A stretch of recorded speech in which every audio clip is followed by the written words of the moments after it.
Hello and welcome friends. आप सभी का मेरे चैनल पे स्वागत है।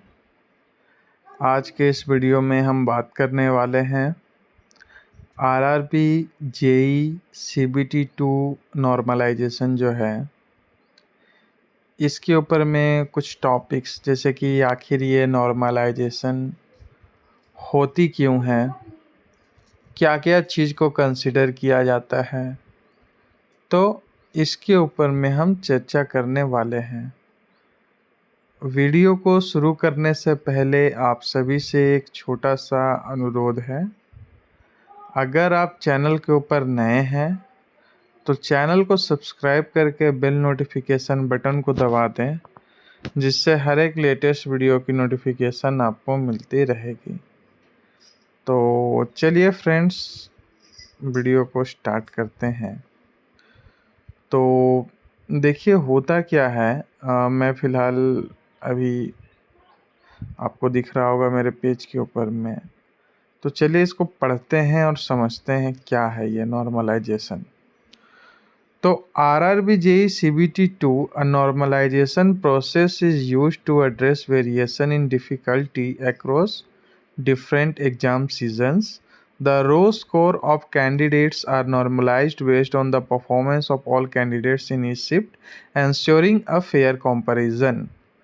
तो इसका बोलने का मतलब ये है कि हर एक एग्ज़ाम जो शिफ्ट होती है उसमें डिफ़िकल्टीज़ की लेवल जो है वो अलग अलग होती है। तो अब मान लीजिए कोई एक है जो इजी शिफ्ट में एग्ज़ाम को दे रहा है, तो उसने सपोज कीजिए स्कोर किया 100 में 90, ठीक है।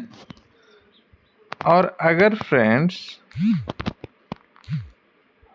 आप एक चीज़ समझिए, अगर आपका शिफ्ट हार्ड है और आपने क्या किया है, मात्र 60 स्कोर किया है, तो अगर विदाउट नॉर्मलाइजेशन के सिर्फ मेरिट लिस्ट निकलेगी तो जाहिर सी बात है कि जो इजी शिफ्ट में बच्चे एग्ज़ाम दिए होंगे तो उनका ही सिलेक्शन होगा, है कि नहीं।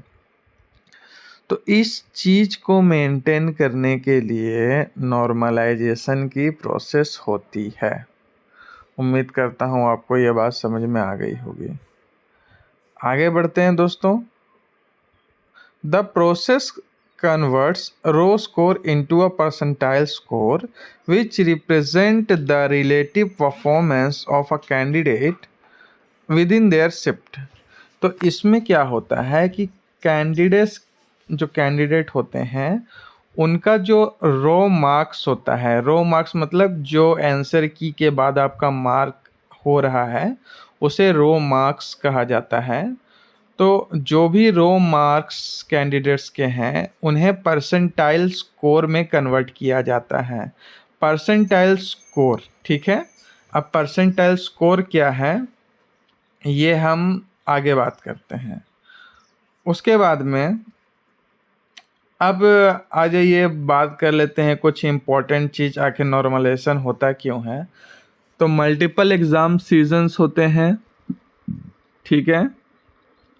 और दूसरा फ्रेंड्स डिफ़िकल्टी वेरिएशन, सबसे मेन इम्पोर्टेंट जो होता है वो है डिफ़िकल्टी वेरिएशन।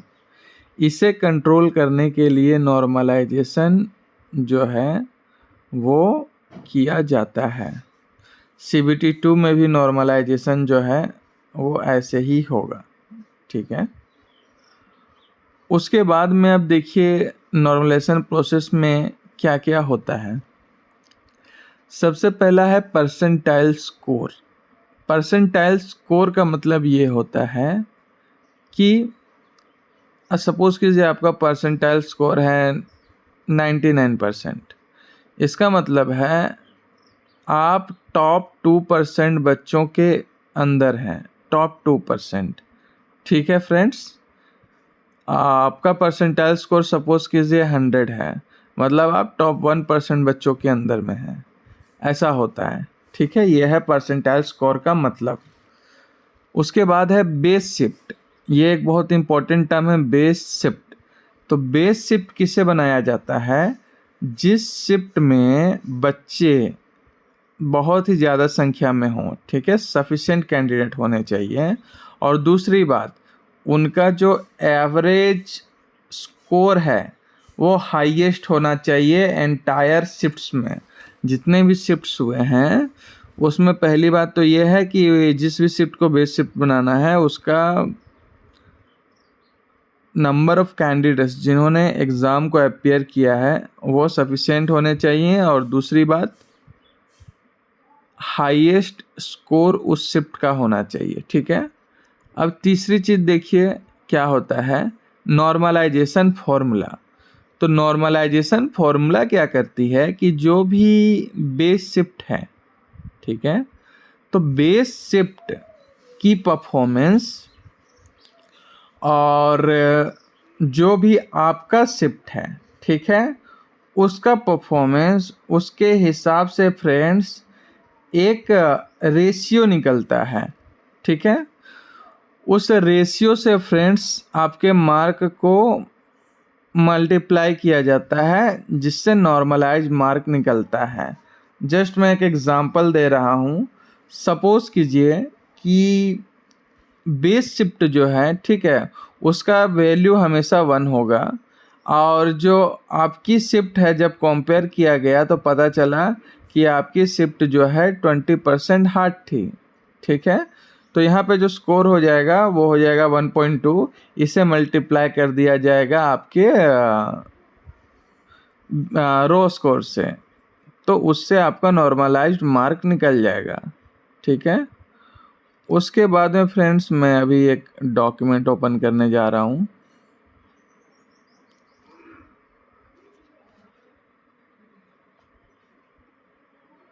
तो जैसा कि आप यहाँ पर देख सकते हैं नॉर्मलाइजेशन फॉर्मूला क्या है।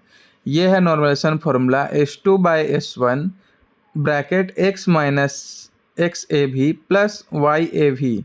अब देखिए ये टर्म में सब कुछ है क्या, ये समझना आपको ज़रूरी है। तो सबसे पहले फ्रेंड्स xn है normalize score of a candidate, S2 है standard deviation of raw marks of base session. तो ये स्टैंडर्ड डेविएशन का फॉर्मूला है दोस्तों जिससे निकाला जाता है बेस सीजन का स्टैंडर्ड डेविएशन। दूसरा है दोस्तों standard deviation of raw marks of candidate session. आपका सीजन का स्टैंडर्ड डेविएशन क्या है वो निकाला जाएगा। उसके बाद में friends raw marks of candidate which is to be normalized, जिसका भी नॉर्मलाइज करना है कैंडिडेट्स का x उसका रो मार्क्स है।